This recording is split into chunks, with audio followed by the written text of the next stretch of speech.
someone that passed away and we hung out while I was sleeping. Like, if, there's the people you mention that to and they're like, you're batshit crazy. And then there's the people that are like fully living somewhere up here and you're like, hey, are you even human? And then I'm somewhere in the middle, like, I don't know how to be spiritual. What do I do? So I'm here for you, the people in the middle that want to be normal humans and not be hard on themselves, but still have spirituality be a really big, important part of your life. The thing that I really love about my spirituality is that it's very subtle and it's not something I talk about all the time. It does influence every part of my life, but it's not always on my mind. I don't always think about it. I'm not constantly communicating with spirits, and I don't talk to everybody in my life about it. I don't need to. You don't need to. Here's a really big one to remember when you start really incorporating spirituality into your life and owning it. You do not need to explain yourself to anyone. It's okay if people don't get you. It's okay if your partner, your brother, your sister, your mom, it's okay if the people closest in your life don't get you. Not all of my best friends are spiritual, and we just don't talk about that together. We talk about other things. We do human stuff together. So that's okay. So my advice to you on this journey is to really, I had to be quiet about it for a while. Now I've done all this work, I've written the books, I'm like here for it. I've been meditating every single day. I meditated for a long time, but I committed to daily meditation and communication. The two are really important. So remember I said I switched pray to communicate. So meeting Gabby Bernstein, started incorporating those two things in my life every single day. And now I'm where I am and I want to be loud about it and I want to talk about it. So if you're at the beginning and you're like, Ashley, yes, I feel you, I want you, yes. Just be quiet about it for a little bit. Do your spiritual work for you, nobody else. It is a deeply personal journey, especially when you're doing a lot of the healing work in the beginning. I literally asked Archangel Michael to help me heal, and I would do Reiki on myself and ask him to join me.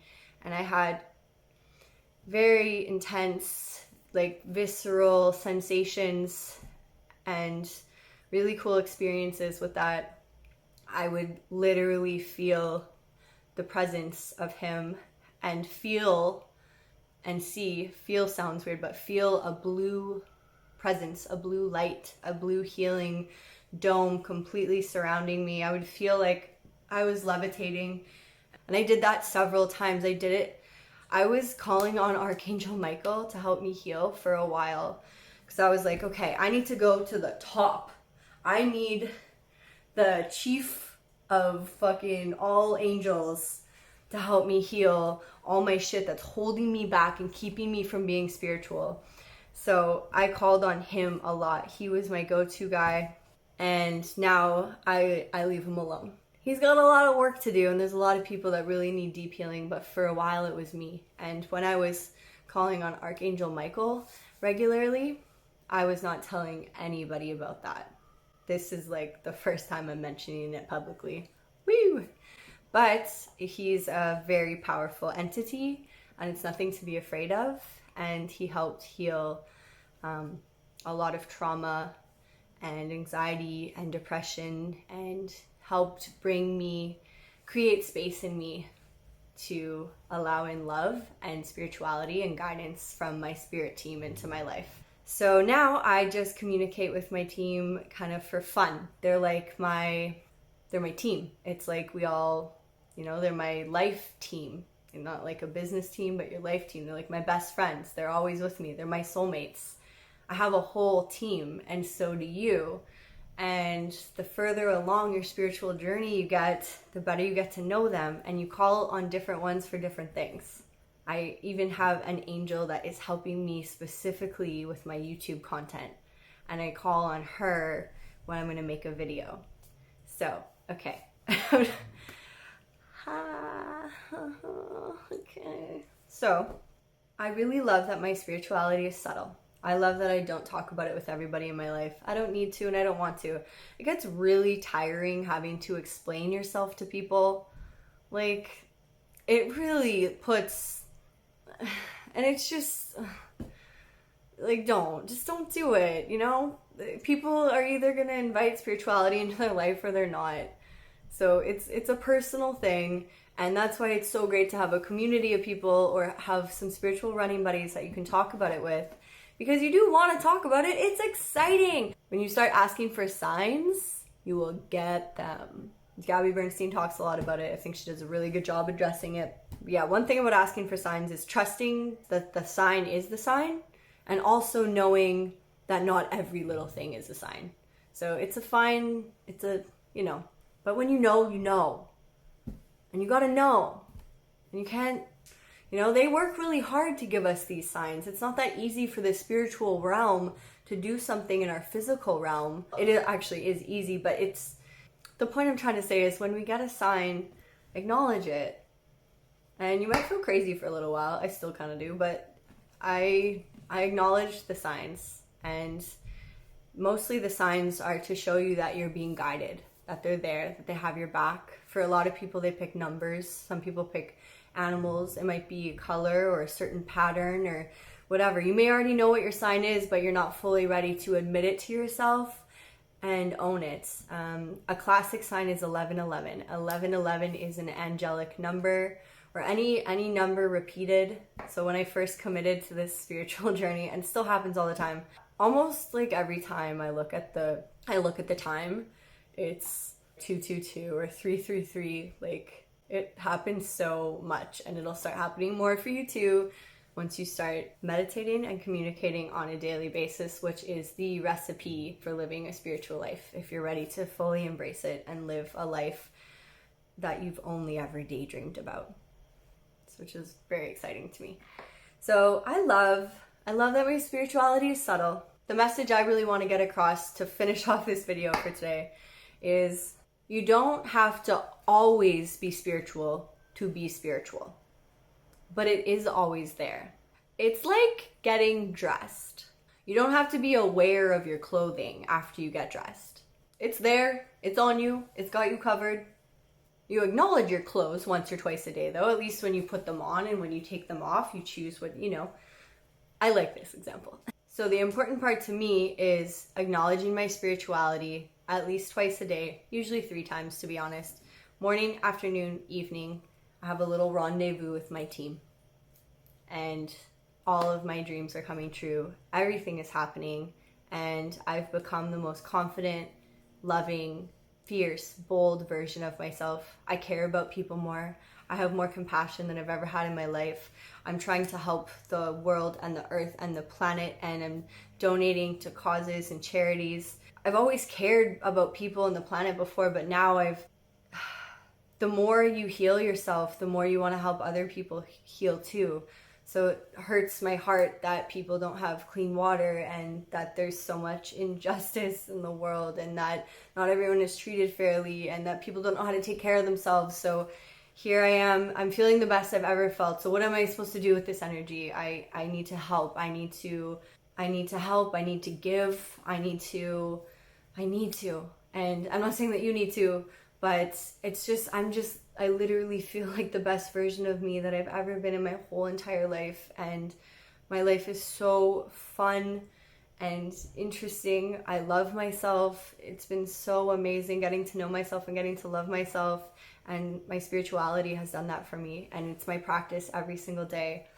And I take it seriously, like, because I'm committed to it, but I'm not always like that serious about it. So that's why I want to keep talking about it, because I want to share. I think that the way that I live my life and my spirituality is unique to me and is a little different from the way that other teachers and people are doing it. So it's important to me to share my way, because I judged myself for wanting to do things my way before. But the one thing that's true about spirituality is that the language doesn't matter, it's what feels right to you. Gabby always says to find a God of your own understanding, and that finally truly clicked with me after seeing her. And for me, I replaced the word God with universe.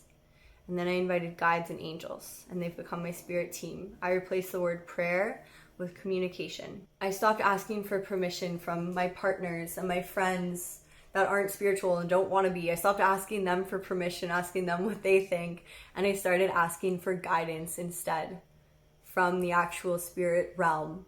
I went right to the top. So when I stopped asking for permission and I started asking for guidance, everything changed. I became who I really am, the boldest, loudest, and most spiritual version of myself, the me that I've always wanted to be, and I knew truly was me, and I was just making myself small and hidden for so long. I allowed the guidance in, and it came, and it keeps on coming, and it's the coolest thing ever. It's so cool. It's so fun. And I just want to talk about how fun it is. Like, it's my team. We work together every day. And that's one of the greatest things, because when you're deeply depressed or disconnected, you feel alone. You feel really alone in the world. But when you invite spiritual guidance into your life, you never feel alone again. You are not alone. And it's not a scary thing. It's not a creepy thing. I actually no longer have ghost or scary stories or scary experiences. I fully protect myself and only embrace light in my life. So I've got my guides, they got my back, I've got angels by my side, and so do you. And when you start communicating with them, everything in your life will be better. There will be more light, there will be more love. I love thinking of meditation as listening and prayer as communicating or asking. So when you pray, you're asking for what you want. Be very specific. This is where you can manifest, because you deserve everything you want in life, and you get to manifest, and you get to have everything. We are meant to be abundant, all of us. And it hurts my heart that the abundance isn't spread equally and evenly. So I do feel like it is my job, and everybody that has abundance, to share it and spread it. But focus on you first, start with you first, heal you first, and then you can help the world and help everybody and help the planet and help them heal, okay? Let's start with you. It has to start with you. You can't help anybody if you don't help yourself first. So connecting to your spirituality is the first step if you want to be a person that's going to change the world and help people and be a philanthropist or be wildly successful. Your spirituality, the universe has your back. Your guides have your back. They will guide you. They will show you the way. You don't have to figure it out. Our ego thinks we have to figure everything out. Our human mind wants to make plans and decide that by age 25 we're married, we have kids, and we do this, and we'll live on this street, and we'll have this house, and we'll retire, and then life will be good because we'll retire, and life was never good until we retired, and we have a job that we don't like, then we go on a vacation, and we don't like our vacation because it's too short, so we're unhappy. And as Abraham Hicks says, you can't get there from there. You got to be happy to get to happy. That was a little bit of a tangent. So when you start allowing guidance into your life, everything gets really, really cool. And I'm really excited to share more of this with you and have this be a part of my channel. So thank you so much if you listen to this whole video. It means so much to me. Please like and comment and subscribe if you like this, so we can keep the momentum going. I want to support you and help you on your spiritual journey. Let me know if there's more that I can do to be helpful. Yeah, thank you. Thank you so much for listening to this whole thing. It means everything to me. My spirit team and I are so stoked to be here. And I can't wait to help the people that resonate with me and feel me to get onto their path, onto their spiritual journey, and to start living a life beyond your wildest dreams and see what magic happens and the miracle. I never like the word miracles either, but I like the word magic, even though it's not magic. It's just the laws of the universe. Look up the laws of the universe. It's not just the law of attraction. There's several of them. They're really cool. That's like science, you know? I love science too. And I love where science and spirituality meet. I think it was Albert Einstein that said, I don't mean to misquote him, but where science ends, faith begins. So let's have faith that the universe has our back, that we are being guided, that we deserve to heal, that we deserve to be happy, and that we have a whole team that has our back and is helping us out and guiding us to our best possible life every day, every step of the way, from the littlest things to the biggest things. They got your back. If that makes you uncomfortable, don't even start there. Just say the universe, or remember, the language doesn't matter. Find what works for you, meditate, let it come to you, journal. But the universe has your back. It does. It does. Thank you so much for listening. I can't believe I did this video. I'm so happy I finally started. But it couldn't have been until now. Everything is always perfect timing. Everything unfolds exactly as it needs to. I needed to do more on my journey before I was ready to be here, and now here I am, and I couldn't be happier. So thank you for being on this journey with me. Kombucha cheers, and I'll see you soon. Thank you so much.